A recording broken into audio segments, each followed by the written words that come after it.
Hi, I'm Sarah Noble, your host for the Modern Day Intuitive Podcast. For over 25 years, I've been on a spiritual journey, searching, learning, expanding, and growing. I've traveled the world, led by my heart, on a quest to know myself so that I can support others. This podcast was created from my deep desire to help you connect with your intuition and to inspire you to create a life where the impossible becomes possible and you live into your sacred dreams and desires. Thanks for being here and enjoy the show. Hello, my loves. So good to be here with you today. I hope everybody had a wonderful July 4th and got to spend time with family and friends doing what you love. And today I wanted to talk to you about how the mind is a storyteller and the heart is a truth teller, and a few ways that you can connect with that distinction in your own life. And so the mind is this beautiful tool, a beautiful computer that allows us to live our lives getting to where we need to go. It keeps us organized, on schedule, on task. It computes amazing things from our to-do list. It gives us a real landing place for us to get things completed. However, the mind is not where your inspiration comes from. It is not where those ideas spark or the way that you know how to do something. The mind fools us into thinking that it can figure things out for us, but really it doesn't have that capability. It just loops on itself and it creates problems. Because when you have a problem, then you can start looking for solutions, and the mind loves it because now it has something to do. So, the other thing the mind does to us is lie. It says, I know I put my keys here on the table. They were right there. I put them there, and I know they were there. Somebody moved them. And I'm so upset because I know they were there. And then you start looking for your keys and you find them in the drawer. And then you remember, oh, that's right. I put them in the drawer after I checked the mail and I was cleaning up the kitchen. I totally put them in the drawer. But your mind told you left them on the counter. And it does that to you all the time, all day long.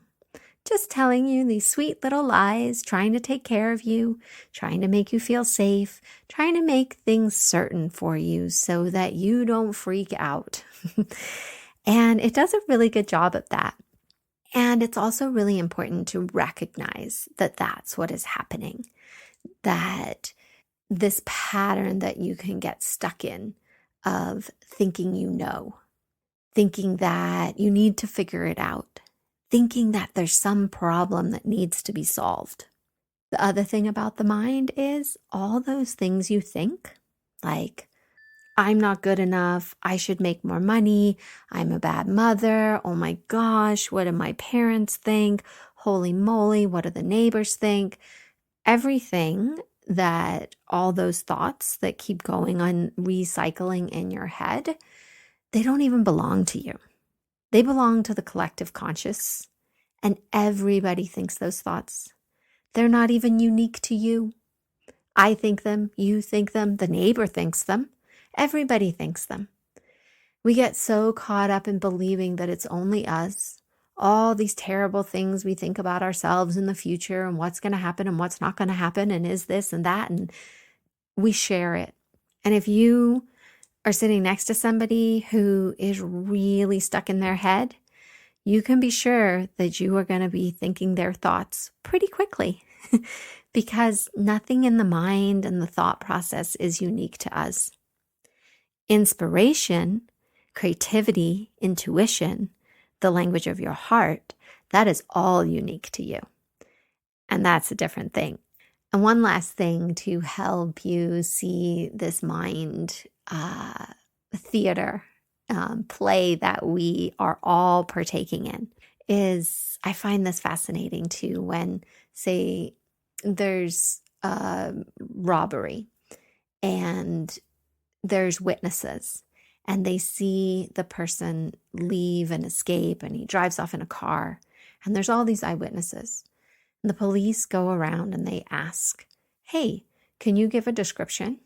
There will be multiple different descriptions. Different types of cars, different color cars, maybe even a motorcycle. The guy was wearing a hat. The guy was in shorts. The guy was in jeans. He was in flip-flops. He was in work boots. He had short dark hair. He had long blonde hair. I think he wore glasses. Maybe he had on a cap. It goes on and on. We think that we know and we think that we see, but really our mind just plays a lot of tricks on us when we put our faith in this beautiful quality of storytelling that our mind holds. Its job is to think. Its job is to create problems and to weave these beautiful, intricate stories that we live out if we do not become aware that we're living inside these stories. I love how Sarah Blondin describes the big self, the heart, the connection to our soul as the unstoried self. It just speaks so deeply to me about that part of us that isn't connected in and trapped and playing out unconscious stories.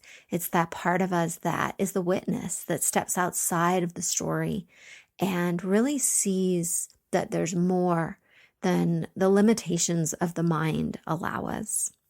And so the heart is the truth teller. The heart is the portal to our soul. It's the portal to our intuition. It is our portal to each other, to the stars, the cosmos, the universe, to everything that exists. We are all connected through this beautiful heart that always speaks the truth, that always knows the truth, and is always calling us towards our truth. It doesn't want to get quiet. It doesn't want to leave us. It wants to come and knock and knock and knock at your door until you wake up and say, I hear you. I want to live connected to you. I want to be in the truth of who I am, no matter what, no negotiating, and no excuses. And that is the beautiful truth of the heart, of who you truly are. The soul on a journey in a body, navigating this beautiful storytelling capacity of the mind in order to find the truth teller within the heart. And so, my loves, what is your truth? What is it that you are here to do? How are you meant to live? What is the truth of your heart? What is the truth of your journey, the truth of your life, the truth of your relationships? How does that feel in your body when you think of that and connect to that? And how can you live more in your heart and the truth of who you are and really allow yourself to recognize the storytelling mind? Namaste. Thank you for being here today and making your personal and spiritual growth a priority in your life.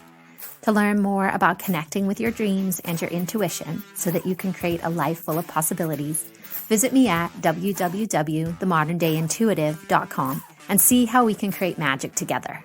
A big thank you from my heart to yours for making the planet a better place for us all.